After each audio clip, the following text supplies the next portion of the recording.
अस्सलाम वालेकुम व्यूवर्स। आज की वीडियो में हम एक साइकोलॉजिकल स्टेट पे बात कर रहे हैं, मेंटल स्टेट्स पे बात कर रहे हैं कि हम डेली रूटीन लाइफ में नॉर्मली एज अ स्टूडेंट और एज अ प्रोफेशनल हम फोर ऑर्बिट्स को अडॉप्ट करते हैं। और ये four orbits basically four Jones हैं जिसमें कंफर्ट जोन और फेयर जोन बहुत क्रिटिकल हैं, क्रिटिकल फेजेस हैं। अब हम जब कोई चैलेंज फेस नहीं करना चाहते, हम सेफ रहना चाहते हैं, कंट्रोल रहना चाहते हैं और लाइफ को चिल और इंजॉय करना चाहते हैं, तो वहाँ देखें कंफर्ट जोन होता है। इस ऑर्बिट को आप कंफर्ट जोन कहते हैं। यानी जब आप डेली रूटीन में आपके लिए आपके पास कोई टाइम नहीं है स्टडी के लिए, आपने इसके लिए कोई टाइम मैनेजमेंट नहीं की, आप कोई एक्स्ट्रा एडिशनल स्टडीज़ नहीं करते, वोकेबलरी नहीं स्ट्रांग हो रही, तो यहाँ से हमारे हम कॉन्फिडेंस भी नहीं होता हमारा। और क्योंकि वोकेबलरी नहीं होती और हम एक्सक्यूज़ेस भी ढूंढ रहे होते हैं अपने फेलियर्स को छुपाने के लिए या प्रोटेक्ट करने के लिए। और लोगों के ओपिनियंस भी हम फेस करते हैं। और ये जो 3 पॉइंट्स मैं कह रहा हूँ कि lack of self confidence, find excuses and affected by other opinions, ये फेयर जोन होता है। और फेयर जोन मींस कि अगर यही और इसी ऑर्बिट में हम रहें, ये तीन इश्यूज़ या प्रॉब्लम्स हमें इफ़ेक्ट करते रहें, तो हम आगे मूव नहीं कर पाते और हम फेयर जोन में रहते हैं। और fair zone basically comfort zone की वजह से हम फेस कर रहे होते हैं या फील कर रहे होते हैं। कंफर्ट जोन है क्या? To feel safe and in control. और अगर मैं इसको सिंपल डिफ़ाइन करना चाहूँ तो मैं कहूँ कि हम चैलेंजेस को फेस ही नहीं करना चाहते।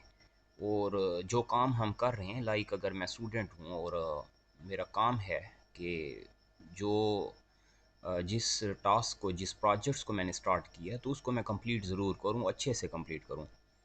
तो क्या उसके लिए मैं डेली स्टडी कर रहा हूँ? अगर नहीं कर रहा और वन नाइट स्टडी को ही मैंने स्ट्रेटजी रखी हुई है अपने लिए, तो ये मेरा कंफर्ट जोन है क्योंकि मैं इजी फील कर रहा हूँ इससे।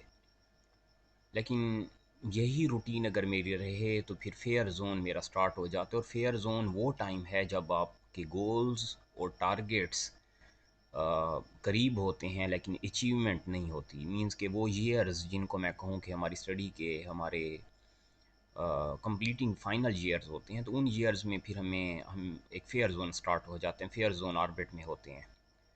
अब ये जो दो ऑर्बिट्स हैं जिनको मैंने कलर यहाँ दिए हुए हैं, ब्लैक कहें या ग्रे कहें, ये शेडो ऑर्बिट्स हैं। तो अगर इनसे आपने निकलना है, आप चाहते हैं कि आपके जो ऑब्जेक्टिव हैं, ड्रीम्स हैं, वो अचीव हो सकें, तो फिर आपको लर्निंग जोन में इन्वॉल्व होना होगा। लर्निंग जोन मींस के आप जो भी स्टडीज़ कर रहे हैं उनके लिए आपके पास कोई स्ट्रेटजीज़ होनी चाहिए। पहली स्ट्रेटजीज़ होनी चाहिए आपके पास कि एक्सटेंड योर कंफर्ट जोन। इसका मतलब ये है कि आप जो लर्न कर रहे हैं, जो सीख रहे हैं, उसको इंक्रीज़ करें, ना कि अपनी इरेलीवेंट एक्टिविटीज़ या आप रिलैक्सेशन, इनको आप एक्सटेंड ना करें। जो स्टडी कर रहे हैं इसमें आपने क्या करना होगा, इसी को इंक्रीज़ करना होगा। और कैसे इंक्रीज़ होगा? डेली न्यू स्किल सीखनी होगी आपको। न्यू स्किल मींस कि आपने कभी राइटिंग पे काम करना है तो डेली करना है अपनी राइटिंग पे काम। आप वोकेबलरी बढ़ाना चाहते हैं तो डेली आपको कुछ ना कुछ बुक से पढ़ना होगा, बुक स्टडी करनी होगी और आर्टिकल स्टडी करने होंगे। अदरवाइज़ आप एक वीकली न्यूज़पेपर ले लें डेली। एक वीक में आपने सपोज़ संडे मैगज़ीन लिया, वीकेंड न्यूज़पेपर लिया, तो पूरा वीक आपने उस न्यूज़पेपर को डेली कुछ ना कुछ उसमें पढ़ना होगा। ये लर्निंग ज़ोन है और ये आपकी स्ट्रेटजी होनी चाहिए। Deal with challenges and problems. अब यहाँ आपके पास टाइम मैनेज नहीं हो सकेगा क्योंकि आप ऑलरेडी कंफर्ट जोन को अडॉप्ट कर चुके हैं। تو یہ جو ہرڈلز آئیں گے، بیریئرز ہوں گے، ان کو آپ نے ٹیکل کرنا ہوگا کہ نہیں، اگر میں نے ٹائم مینجمنٹ کی ہوئی ہے ڈیلی کی 1 گھنٹہ یا 2 گھنٹے پڑھنے کی، اور اس میں بھی آپ کی ڈفرینٹ اسکیجولائزنگ ہے، تو آپ اس کو کبھی ڈسٹرب نہیں ہونے دیں گے۔ 3 اسٹریٹجیز آپ کے ہونے چاہیے لرننگ زون۔ تو مینس کہ آپ ریہرسل کر رہے ہیں کیا ڈیلی، اور ریہرسل ہے کیا، لرننگ ہے۔ اب جب اس زون میں آپ ٹائم دے دیں گے تو یہ نارملی ویزیبل نہیں ہوتی چیزیں، ہمیں ان کے ریزلٹس ویزیبل ہمارے سامنے نہیں ہوتے، نظر نہیں آ رہے ہوتے، اور ہم سمجھ رہے ہوتے ہیں کہ میں اگر ڈیلی پڑھ رہا ہوں تو اس کا مجھے کوئی فائدہ نہیں ہو رہا، لیکن آپ دیکھیں گے آپ کے گریڈز میں بھی اس کا اثر ہوگا، آپ کو نظر آئے گا، اور آپ کا جو ایک فیئر زون ہے وہ بھی کنٹرول ہونا شروع ہو جائے گا، کیونکہ آپ جب ڈیلی پڑھیں گے تو کانفیڈنس اسٹرانگ ہوگا، آپ اسٹیج پہ بول سکیں گے، ایون آپ لکھ بھی سکیں گے، ویلڈ کویسچن بھی آپ کریں گے ڈیورنگ کنورسیشنز، ڈیورنگ لیکچرز۔ تو اگر ہم نے اپنے فیئر زون اور کمفرٹ زون کو توڑنا ہے، ختم کرنا ہے، تو پھر لرننگ زون ہی ہے جو اس کو ٹارگٹ کر سکتا ہے۔ اب جب آپ ایک ٹائم دے دیں گے، ایک روٹین بنا لیں گے، اپنی ڈسپلنڈ ہو جائیں گے، پرنسپلڈ ہو جائیں گے، تو پھر آپ دیکھیں گے گروتھ زون شروع ہو جائے گا۔ گروتھ زون مینس کہ جو آپ اچیو کرنا چاہتے ہیں آپ کو یہ لائیو نظر آئے گا کہ آپ کی اچیومنٹس آپ کو مل رہی ہیں، وہ اپریسیشنز ہو سکتی ہیں، وہ ریوارڈ ہو سکتے ہیں، وہ ایوارڈ ہو سکتے ہیں، ایون وہ آپ کا کانفیڈنس ہو سکتا ہے، کانفیڈنس لیول ہو سکتا ہے۔